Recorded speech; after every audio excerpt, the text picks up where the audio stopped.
सामाजिक विज्ञान की कक्षा 7वीं में आप सभी का स्वागत है। आज हम इतिहास की पुस्तक हमारे अतीत इसके पहले अध्याय का अध्ययन करेंगे। अध्याय का नाम है tracing the changes through 1000 years. इसके पहले हमने इसके पहले 2 भागों का अध्ययन किया था। आज हम इसके अंतिम और निर्णायक भाग का अध्ययन करेंगे।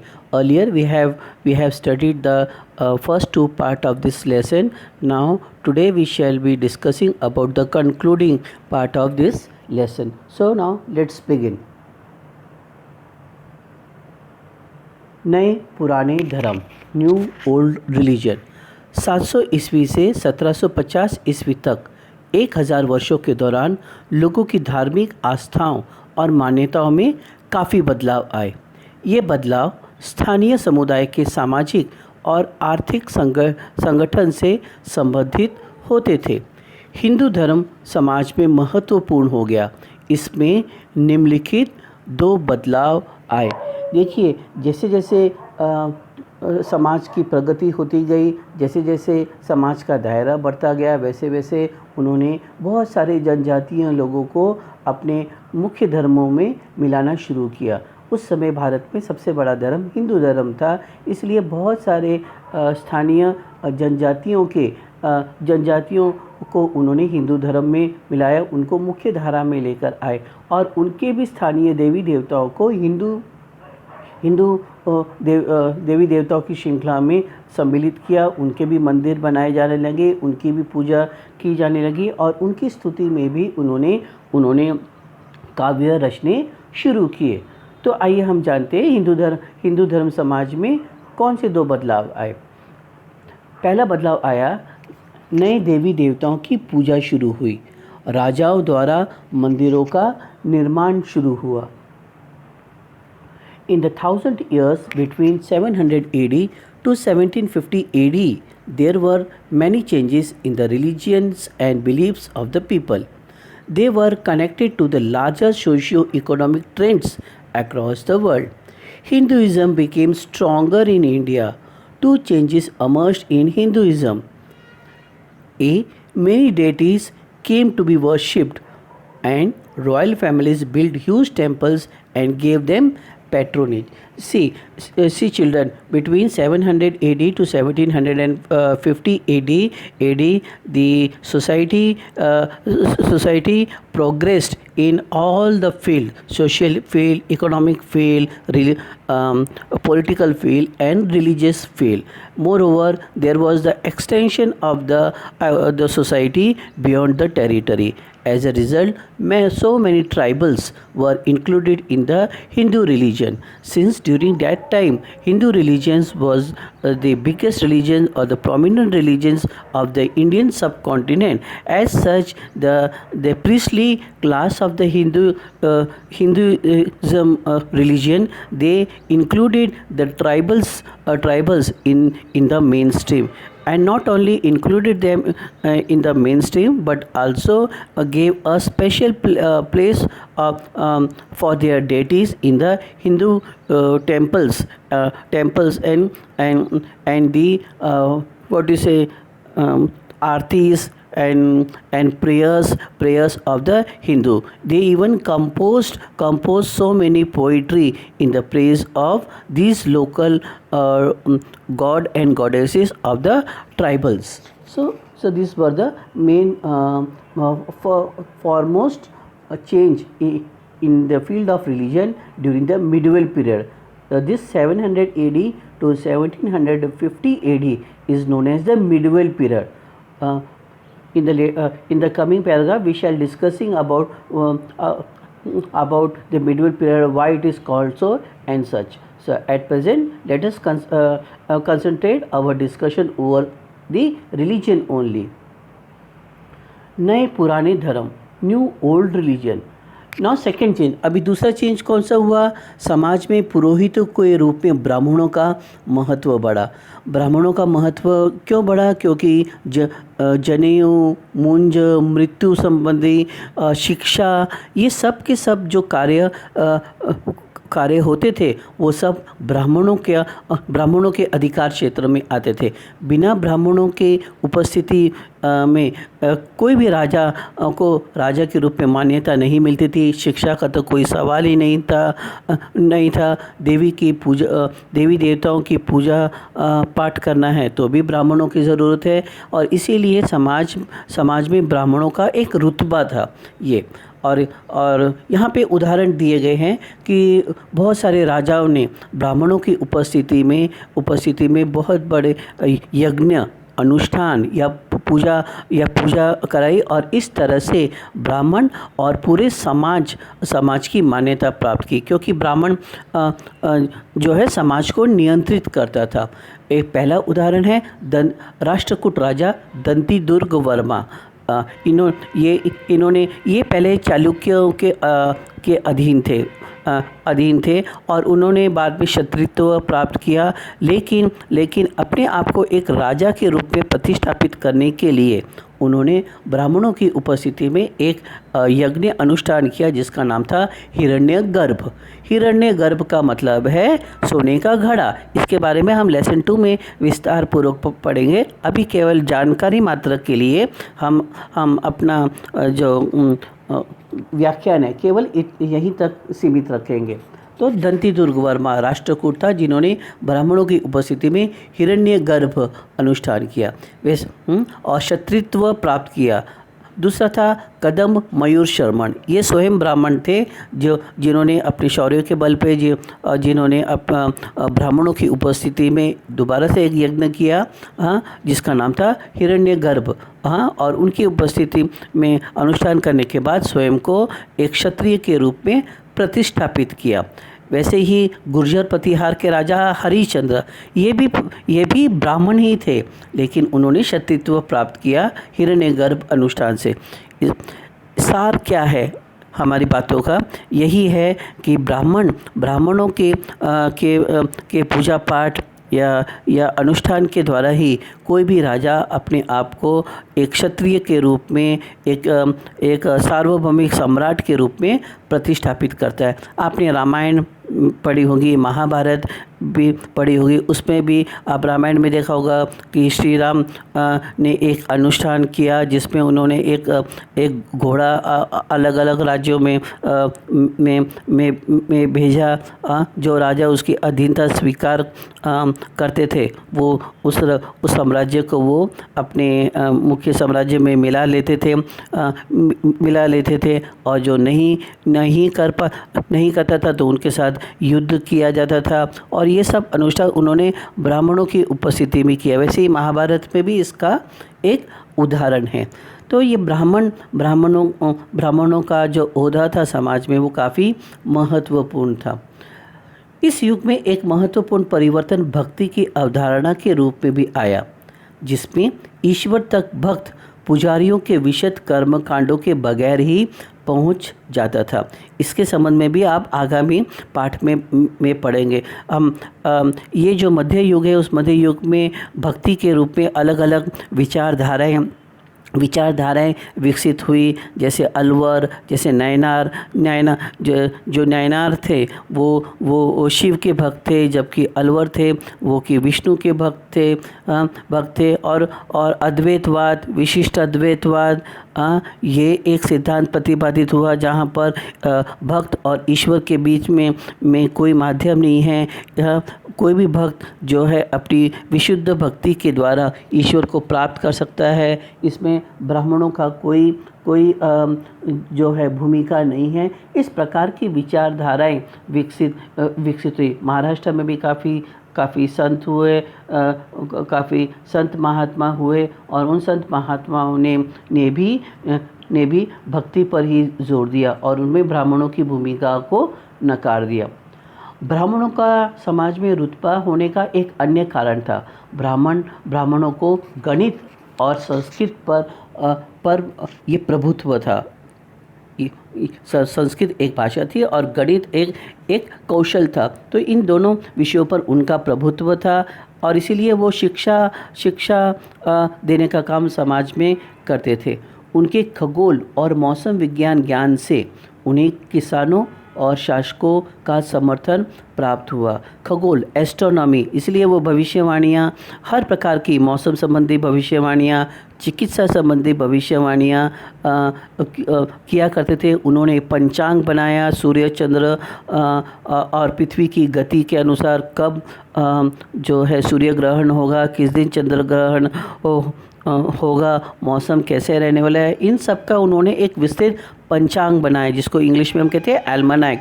और ये जो है भविष्यवाणियाँ करते थे। और इससे और ऐसी जब वो मौसम संबंधी भविष्यवाणियाँ करते थे तो वो किसानों को एक दिशा निर्देश के रूप में होता था, जिससे वो किसान है अपनी कृषि कार्य को पद्धतिनुरूप उनका उनका उनका क्रियान्वयन करते थे, यानी उनको एग्जीक्यूट करते थे और खेती करते थे। और शासक वर्ग को भी जो है समय समय पे वे सलाह दिया करते थे। तो इसलिए ब्राह्मण एक शिक्षित समाज के रूप में सामने आया और इसीलिए इसका समाज में महत्व था। Increase in the dominance of priests.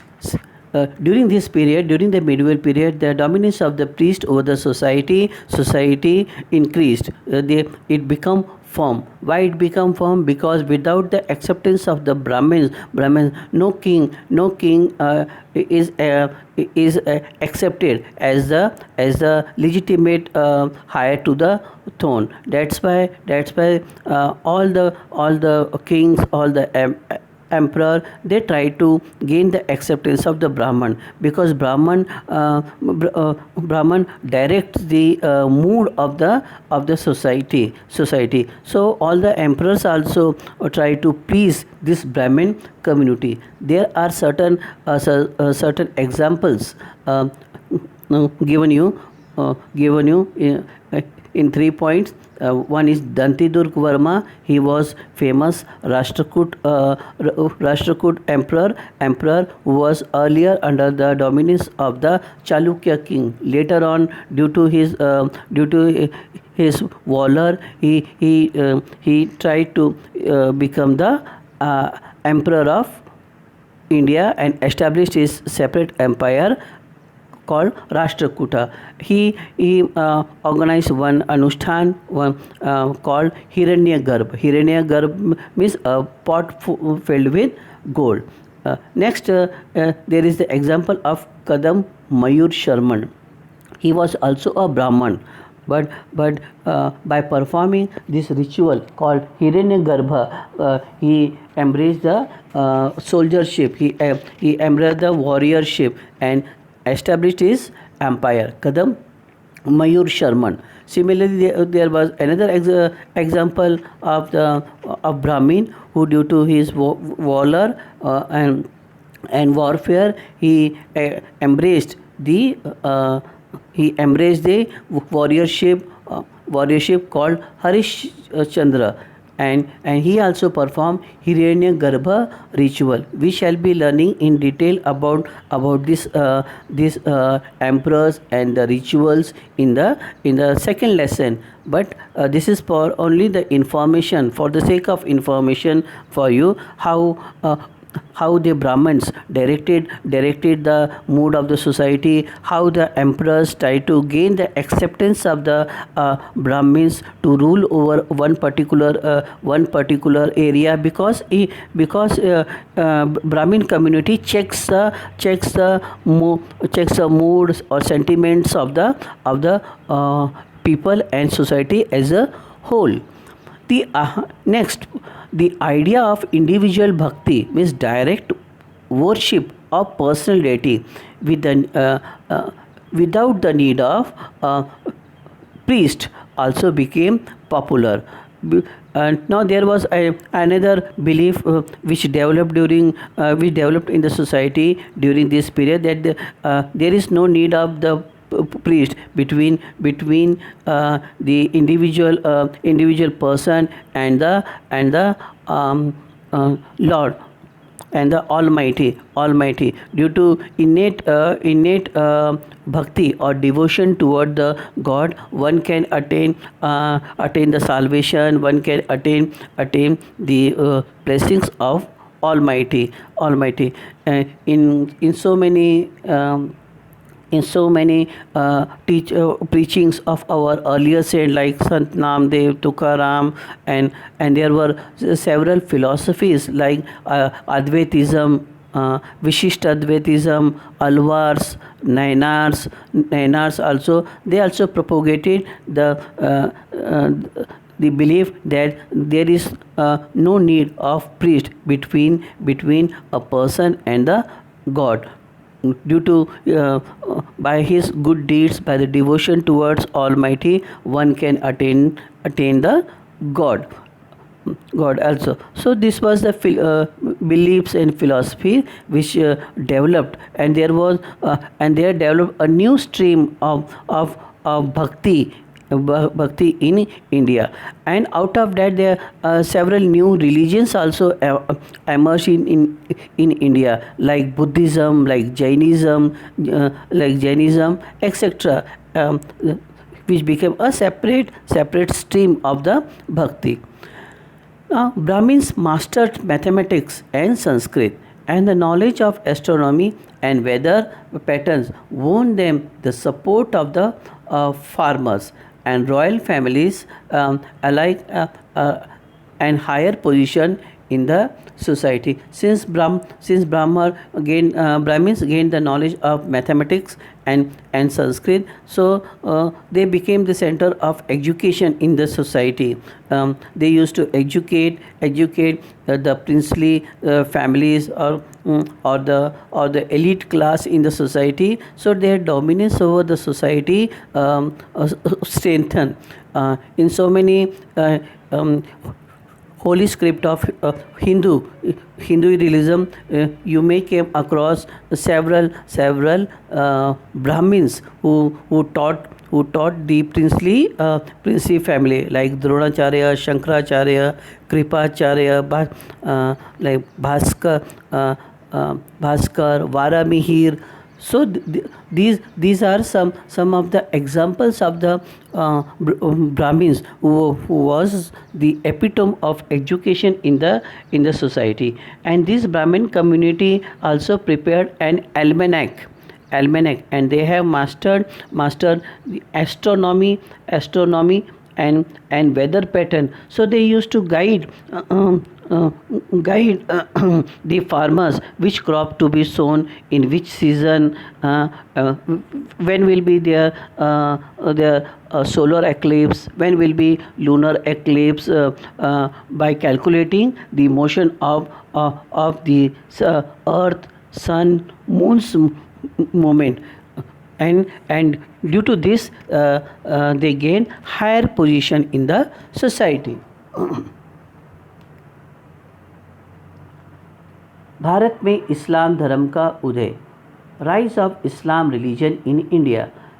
Look at this figure carefully. Here the prophet, the picture of the prophet is shown over here, and he has got a revelation. See, the Islam was established in the world by Prophet Muhammad. He was born in 570 AD at Mecca.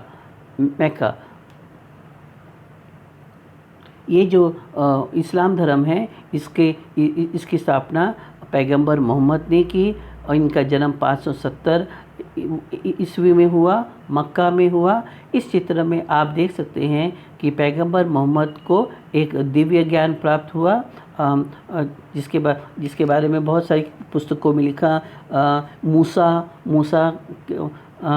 एक प्रकार का जो है दिव्य शक्ति थी, उनसे उन्होंने जो है दिव्य ज्ञान प्राप्त हुआ, और उनसे प्रेरित होकर उन्होंने इस्लाम धर्म के बारे में सोचा. इस्लाम धर्म की स्थापना पैगंबर मोहम्मद ने 610 ईस्वी में की.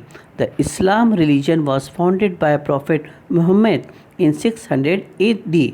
इस्लाम धर्म के पहले 3 अनुयायी, द फर्स्ट 3 फॉलोअर, यानी देखिए 570 में पैगंबर मोहम्मद का जन्म हुआ। 610 में उन्होंने इस्लाम धर्म की स्थापना की। 613 ईस्वी में उन्होंने अपना पहला उपदेश मक्का में दिया।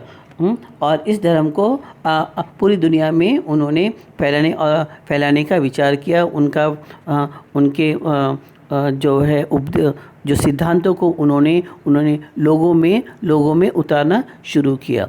तो इस्लाम धर्म के पहले 3 अनुयायी यानी इस्लाम धर्म को मानने वाले पहले 3 लोग कौन थे? Who was the first 3 followers of the Islam? The first 3 follower of Islam were prophet Muhammad's wife Khadija. पैगंबर मोहम्मद की पत्नी का नाम क्या था? खदीजा। फिर उनके 10 साल का एक चचेरा भाई, 10 साल का चचेरा भाई किनका? पैगंबर मोहम्मद का। पैगंबर मोहम्मद का the cousin of prophet Muhammad, Ali ibn Abi Talib. और तीसरा था अबू बकर, यानी थर्ड अबू बकर। इस्लाम धर्म के पहले 3 अनुयायी कौन थे? पैगंबर मोहम्मद की पत्नी खदीजा, दूसरा 10 साल का चचेरा भाई अली इब्न अबी तलीब, और तीसरा था Abu Bakr. The first 3 followers of Islam were prophet Muhammad's wife Khadija, 10 years old cousin Ali ibn Abi Talib, and third one is Abu Bakr. तो ये पहले 3 लोग थे जिन्होंने इस्लाम धर्म को कबूल किया। और ये लोग क्या कहलाए? मुस्लिम या इस्लाम। इस्लाम का अर्थ क्या है? मुसलसल ईमान हो जिसका, उसको हम मुसलमान कहते हैं। और ये सिद्धांत को मानने वाले जो लोग थे उन्हें हम इस्लाम कहते थे। What is the definition of Islam? The definition of Islam is मुसलसल ईमान, यानी concrete and the right attitude and the right what you say belief is known as Islam. मुसलसल ईमान what may come in the way that person will not commit any crime. So such a person is called इस्लाम और मुस्लिम। पैगंबर मोहम्मद ने अपना पहला संदेश 613 ईस्वी में दिया। इस्लाम के पवित्र ग्रंथ है 2, एक है कुरान और दूसरा है हदीथ। कुरान का संदेश भारत में 7वीं सदी में व्यापारियों और प्रवासियों द्वारा भारत आया। इस्लाम के 2 वर्ग हैं, शिया और Sunni. Prophet Muhammad gave his first message in 613 AD. Right now I have told you that he preached his first sermon at Mecca in 613 AD. Holy script of Islam are Quran and Hadith. What is the Quran? Quran is the verses sung in the praise of Almighty, and Hadith comprises of the messages or the teachings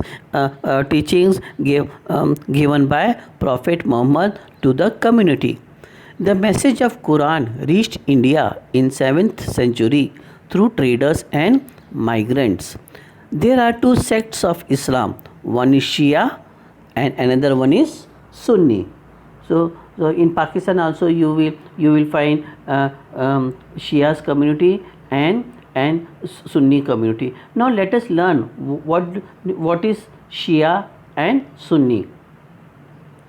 शिया, सुन्नी और खलीफा। शिया मुसलमानों का वह वर्ग जो पैगंबर मोहम्मद के दामाद अली को मुसलमानों का विधि सम्मत नेता मानते थे, उन्हें शिया कहते थे।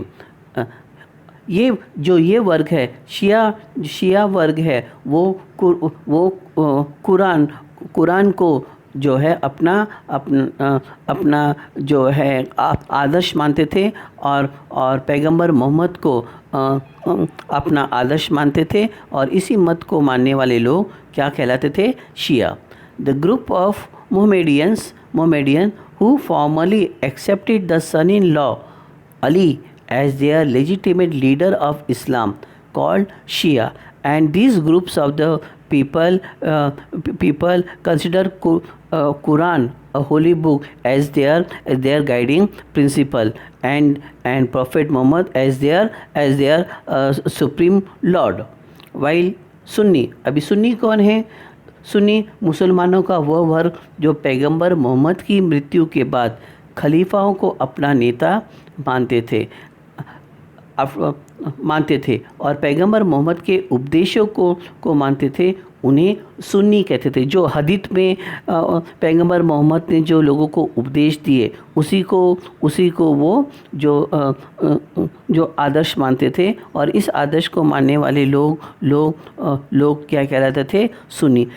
खलीफा कौन वर्ग है? खलीफा मतलब पैगंबर मोहम्मद की मृत्यु के बाद जिन्होंने इस्लाम धर्म को आगे बढ़ाया, और इनके जो नेता थे जिनको उलेमा कहते थे, उसे हम खलीफा कहते हैं। ठीक है। और ये कुरान को तो जो महत्व देते ही थे, साथ ही में ये जो हदीत में पैगंबर मोहम्मद ने जो लोगों को उपदेश दिया उसको आदर्श मानते थे। तो इनको मानने वाले, ये मत को मानने वाले लोगों को सुन्नी कहते थे। The group of Mohammedan who believed in the philosophies of Khalifa. Who were Khalifa? Khalifas were the people who led the Islam religion after the death of Prophet Muhammad. They do not consider the son-in-law of Prophet Muhammad as their leader. Moreover, they gave importance to the hadith. Hadith means a collection of the teachings given by Prophet Muhammad, and they consider the supreme power or the Allah as their guiding person. So those group of the people are called Sunni, and all this is written in hadith.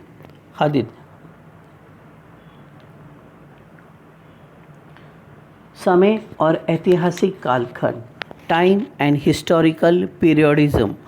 समय केवल प्रहरों, दिनों और वर्षों का बीतना मात्र नहीं है, लेकिन ये चारों ओर हुए बदलावों का प्रतिबिंब है।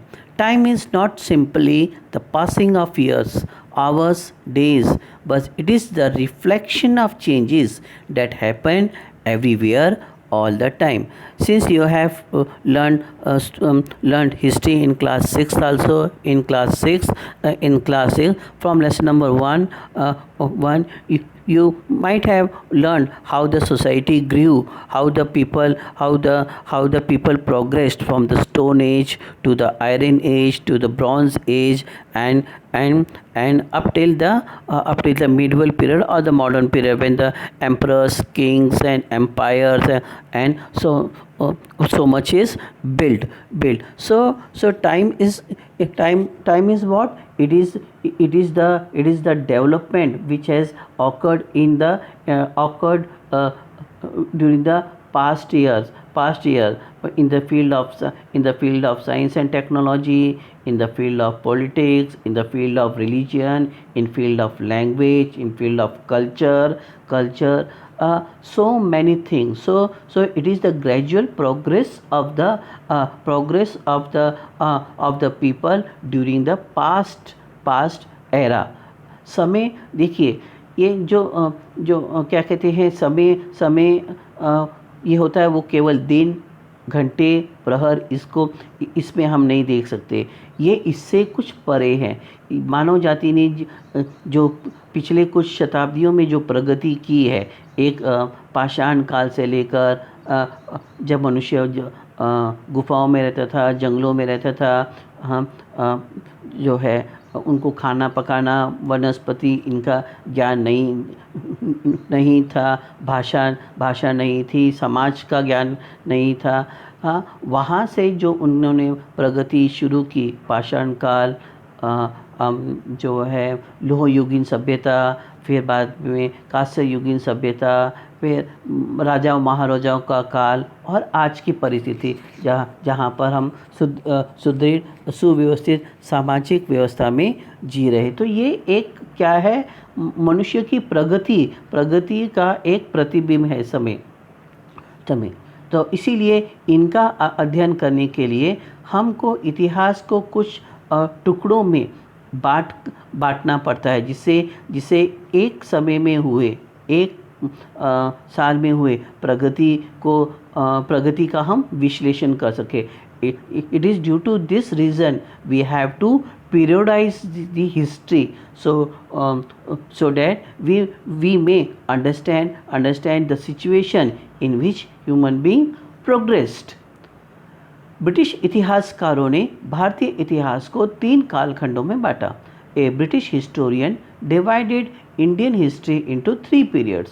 One is Hindu period, Hindu काल, दूसरा है मुस्लिम काल यानी मुस्लिम पीरियड, तीसरा है ब्रिटिश काल और द ब्रिटिश पीरियड। और ये वर्गीकरण जो है एक ब्रिटिश अधिकारी ने, जेम्स मिल ने किया, जो कि स्कॉटलैंड निवासी था और जो भारत में आया, और उन्होंने 1813 में एक पुस्तक लिखी, हिस्ट्री ऑफ ब्रिटिश इंडिया। ये सब आप 8वीं कक्षा में पढ़ेंगे। अभी केवल जानकारी मात्रा के लिए इतना जानिए कि ये जो कालखंड का विभाजन है, एक स्कॉटलैंड के अर्थशास्त्री जो कि भारत में उस समय रह रहे थे, भारत की परिस्थितियों का उन्होंने अपने नज़रिए से उन्होंने अध्ययन किया और भारतीय इतिहास को उन्होंने 3 कालखंडों में बांटा। See, this periodization was done by a British officer called James Mill in 1830. He was basically the resident of Scotland, England, and by profession he was economist. And he wrote a book, A History of British India. So through his own knowledge, conscience, he has periodized Indian history into three groups: Hindu period, Muslim period, and British period. And he was being supported by so many educationalists, so many personalities of the world. One was Rudyard Kipling, who wrote the Jungle Book. He also supported this theory. Why he supported this theory? Because it gave the pride to the British that they are superior to the Indians. ये जो periodisation है उसको बहुत सारी बुद्धिजीवियों का समर्थन मिला। उनमें से एक था रुडयार्ड किपलिंग का नाम याद है आपको? उन्होंने जंगल बुक के जो लेखक थे और उन्होंने इनका समर्थन किया, और साथ में बहुत सारे जो यूरोपीय लोगों ने इस किताब को समर्थन दिया, उनकी थ्योरी को उन्होंने समर्थन दिया। और उसके पीछे एक कारण था। कारण क्या था कि इससे जो है ब्रिटेन को या ब्रिटिश लोगों को एक प्रकार का गर्व महसूस होता है कि देखिए हम दुनिया में कितने सभ्य हैं। लेकिन भारतीय इतिहासकारों ने इस प्रकार का वर्गीकरण का उन्होंने विरोध किया कि ये जो है भारतीय ऐतिहासिक कालखंड का पूर्ण विश्लेषण नहीं है। ये सब हम 8वीं कक्षा में पढ़ेंगे। ब्रिटिश ऐतिहासिक कालखंड की आलोचनाएं, क्रिटिसिज्म ऑफ ब्रिटिश पीरियडाइजेशन। सबसे पहला जो है उनकी आलोचना की गई, क्रिटिसिज्म किया गया, वो इस बात का कि औपनिवेशिक महासत्ता का उन्होंने महिमा मंडन किया, यानी कोलोनाइज इंडिया पर वो शासन करते थे, राज करते थे, और इसे अपने आप को गर्व महसूस कराने के लिए उन्होंने इस प्रकार का विभाजन किया।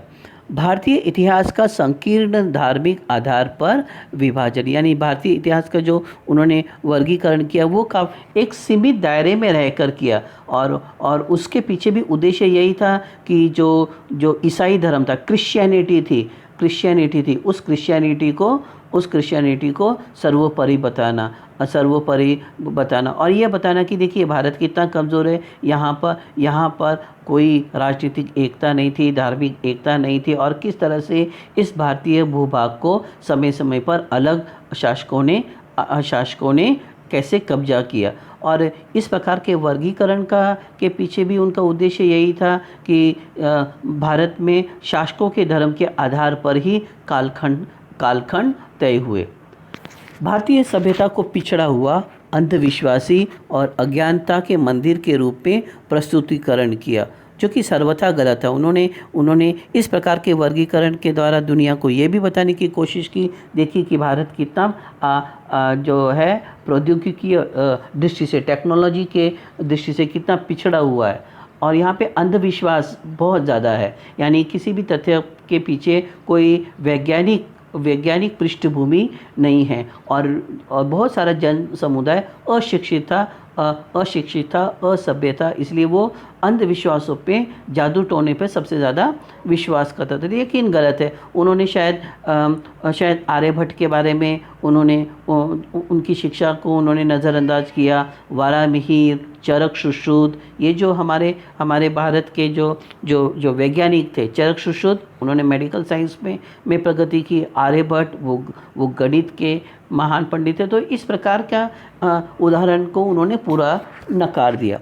यूरोपियों को सभ्य और वैज्ञानिक आधुनिक रूप में प्रस्तुति करना, यानी यूरोपीय लोग कितने वैज्ञानिक कितने प्रगतिशील है वो दर्शाने के लिए भी भारत में एक साथ एक ही अवधि में कई धर्म अस्तित्व में थे, उनकी भी उन्होंने अनदेखी की। सम्राट अशोक जो है उन्होंने बौद्ध धर्म को बाद में, पहले वो हिंदू थे, फिर बाद में उन्होंने बौद्ध धर्म को स्वीकार किया और उस समय भारत में एक ही समय कई जो है धर्म भी प्रचलित थे, उनकी भी उन्होंने अनदेखी की। भारतीय शासक भी कई धर्म से प्रभावित हुए, उन्हें अपनाया व उन्हें आश्रय दिया। देखिए शिवाजी महाराज का हम उदाहरण दे सकते हैं। जैसे वो हिंदू थे, लेकिन उन्होंने अपने जो है साम्राज्य में बहुत सारे मुस्लिम धर्म को मानने वाले लोगों को प्रधानता दी। उनके जो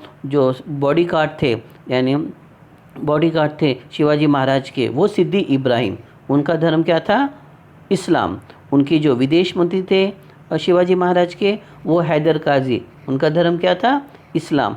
शिवाजी महाराज की नौसेना के जो प्रमुख अधिकारी कौन थे? दौलत खान, वो भी इस्लाम के थे। तो ऐसा नहीं है कि एक राजा ने दूसरे धर्म को पूरा अनदेखा किया, यानी वो यदि हिंदू धर्म का था तो इस्लाम धर्म को उन्होंने समाप्त कर दिया, या इस्लाम धर्म को मानने वाले जो लोग थे उन्होंने हिंदुओं को नष्ट कर डाला, ऐसा नहीं। हम औरंगजेब का भी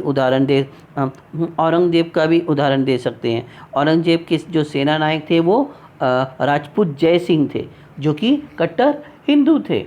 तो ये जो बातें हैं वो पूरी सी गलत थी और इसीलिए ये जो वर्गीकरण थे बहुत सारे भारतीय इतिहासकारों ने उनको नकार दिया। मिल ने भारत में हुई धार्मिक, वैज्ञानिक और सांस्कृतिक प्रगति की अवहेलना की, अनदेखी की। यहाँ पे जो रिलीजियस जो धार्मिक जो सुधार हुए उनको उन्होंने अनदेखा कर दिया। यहाँ पे जो वैज्ञानिक प्रगति हुई उनको उन्होंने अनदेखा कर दिया। भाषा का जो विकास हुआ उन्होंने उसको अनदेखा किया। तो ये, और साथ ही में यहाँ की जो है डाइवर्सिटी, एक विविधता में एकता, उसको उन्होंने अंदाज किया। तो ये जो आलोचनाएं इनके साथ जुड़ी हुई थी। Criticism of British periodization. Number 1, glorification of the colonial rule. Since the the Britishers came India as a traders or as a merchant, they started using India as their market for their product. So they want to glorify the might of the British Empire, and it had been said during those period that sun never sets in the British Empire. So to glorify how mightier they are, they have done such kind of division. narrow classification of the Indian history. They did the narrow classification of Indian history on the basis of religion. Why on the basis of the religion? Because they wanted to show that India is a very weaker society, where there is no political unity, there is no religious tolerance, etc. That's why all the foreign supreme power invaded India. They gave instances of the invasion of Alauddin Khilji, Muhammad bin Tughlaq, Alexander the Great. Moreover, they also want to glorify the Christianity. How Christians are scientifically mightier than the Indian society. The Hinduism, Hindu people, or and then the Muslim people, all that.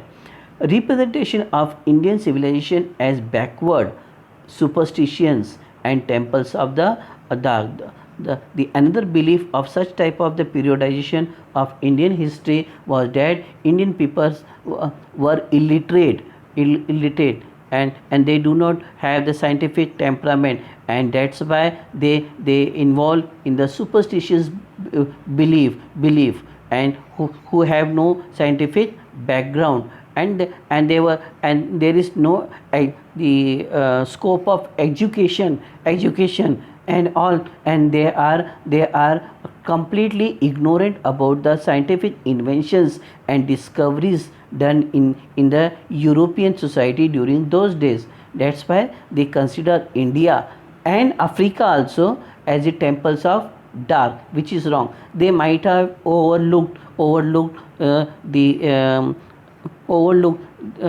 development done in the field of mathematics by Varamihir and by Aryabhat. They might have ignored about the development done in the field of medicines by Charak Shushruta, etc. Uh, uh, so they consider Indian people as a superstitious, uncivilized, backward. Representing Europeans as civilized and having scientific temperament. They overlook the existence of many religious belief that coexisted with Hindu religion. There were so many religion which emerged out of Hinduism. There was religious reformation movement in Hindu religion. The new philosophies of Buddhism emerged during the medieval period. New philosophies of Jainism emerged during this period. Sikhism emerged during this period. Zoroastrian religion also emerged during this period. So they have completely ignored this development during this period. Indian rulers were influenced by several religions. They even gave patronage to several religions. So it is very wrong to consider that only at single time only one religion existed. No, so, at a single time so many religion coexisted during those time, and so many emperors and kings they even gave patronage to the temples, like Chola, who had contributed so many wealth in developing temples or the Buddhist monastery, even in Sri Lanka, Thailand, China, and all that. The Gupta, we can give examples of several king. The Gupta, the emperors were Hindus, but their successor like Ashoka and Kanishka, they embraced Buddhism. Similarly, we can give the example of the founder of Marathas power, like Shivaji Maharaj. He was Hindu, basically Hindu, but he gave the support to the Muslims, and in his territory there was so many higher officers belonging to the Muslim no religion. His personal bodyguard, Shivaji Maharaj personal bodyguard was Siddhi Ibrahim. His foreign minister was Hyder Qazi. His naval commander was Daulat Khan. So we cannot divide now India into airtight what you say compartment like Hindu era, Muslim era, and Christian era. So it is the wrong version, wrong depiction of Indian history. On the um, on the contrary, Aurangzeb on the contrary Aurangzeb's military commander was Rajput Jai Singh. In Shivaji Maharaj what you say ministry, there was 33% higher officers belonging to the Muslim community. So the division that Hindu era, Muslim era was a completely wrong what you say depiction of the Indian history. So during all the time, all the religion coexisted, coexisted, and there was a religious sentiments in India even during all this period. Medieval period. अब मध्य युग हम किसे कहेंगे? 700 ईस्वी से 1750 ईस्वी का काल मध्य युग काल कहा जाता है. Period between 750 to 1750 AD considered to be called medieval period. मध्य युग. मध्य युग मतलब क्या? मतलब वो प्रागैतिहासिक काल जितना पिछड़ा हुआ भी नहीं था और आज के आधुनिक काल यहाँ पे जिसको हम कहते हैं साइबर स्पेस टेक्नोलॉजी और आर्टिफिशियल इंटेलिजेंस जितनी इतना भी वो प्रगतिशील नहीं था. वो प्रागैतिहासिक काल यानी प्री हिस्टोरिक पीरियड जितना पिछड़ा हुआ भी नहीं था, बैकवर्ड भी नहीं था और बहुत ही ज़्यादा जो क्या कहते हैं प्रौद्योगिकी दृष्टि से विकसित भी नहीं था. ये इनके मध्य का काल है, इसलिए हम इसको मध्य युग कहते हैं, मिडवेल पीरियड कहते हैं. यह आधुनिक काल और पुरातन काल के मध्य का काल कहते हैं इसे. This period between modern period and ancient period. आधुनिक काल भौतिक और वैज्ञानिक विकास का काल है. Modern period reflects socio economic, political and cultural development of the society. आज के जो हमारे एरा को 2000 यानी 21st सेंचुरी जो एरा है उसको हम मॉडर्न पीरियड कह सकते हैं. क्यों? क्योंकि इसमें हमारी पॉलिटी, हमारा जो कॉन्स्टिट्यूशन, ह्यूमन सोशल राइट्स, हमारे एजुकेशन, टेक्नोलॉजी, ये जो पूरी तरह से विकसित नहीं हुआ अभी, क्योंकि विकास का कोई एक अंतिम पड़ाव नहीं होता. It goes on improving more and more. यानी जो है विकास का कोई अंतिम बिंदु नहीं होता. इसमें हमेशा उन्नति का यानी सुधार का स्कोप होता ही है. ठीक है. तो ये आधुनिक युग वो है जहाँ पे भौतिक और बौद्धिक विकास हुआ है. इस प्रकार से ये पाठ समाप्त हुआ. इस पाठ के सभी अभ्यास के प्रश्न उत्तर आप करके लाएंगे अपनी अभ्यास ये पुस्तिका में. अब मैं आपसे केवल तीन प्रश्न के विषय में आपसे मैं बात करूँगा जो हमने इस अध्याय में पढ़ा. जैसे प्रश्न एक है, पर्यावास से क्या तात्पर्य है? उत्तर क्या है? पर्यावास से अभिप्राय किसी क्षेत्र के पर्यावरण और वहाँ के रहने वाले लोगों का सामाजिक और आर्थिक जीवन शैली से है.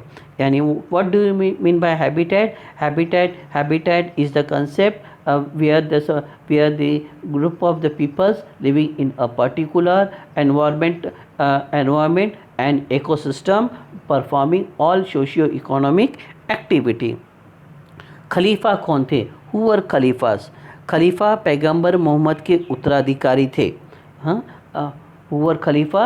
खलीफा were the successor of prophet Mohammad. पैगंबर मोहम्मद के दामाद का क्या नाम था? What was the name of the son-in-law of Prophet Muhammad? Ali. What is the right answer?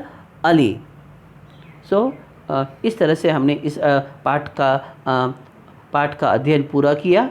आप जो होमवर्क है अपनी होमवर्क नोटबुक में लिखेंगे, तैयार रखेंगे, और परीक्षा कभी भी हो सकती है, इसका आप ध्यान रखिए।